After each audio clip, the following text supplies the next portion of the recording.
कसे दिसणारे व्यासे, चंद्राप्रमाणे शीतल छाया देणारे माझे प्रिय गुरुजन आणि चांदण्याप्रमाणे चमकणाऱ्या माझ्या विद्यार्थी मित्रांनो, माझे नाव प्रांजली दीपक पाटील. आज आज मी आईविषयी काही 2 शब्द बोलणार आहे. ते तुम्ही शांत चित्ताने ऐकावे अशी माझी नम्र विनंती.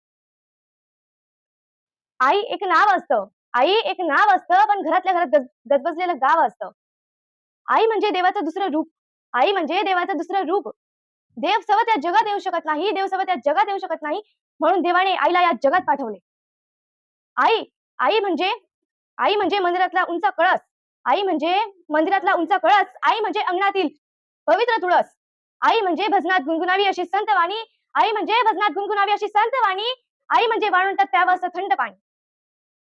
आपल्या प्रत्येक समस्येत व दुःखात ती सोबत उभी असते. आपल्या प्रत्येक समस्येत व दुःखात ती सोबत उभी असते.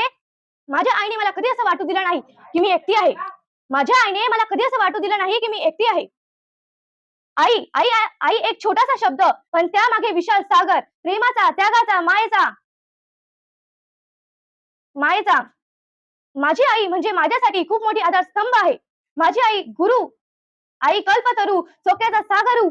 आई माझी मांगल्याचे सार, प्रीतीचे माहेर. आई माझी. मी मी खूप भाग्यवान आहे की तुम्ही मला इथे बोलण्याची संधी दिली. धन्यवाद.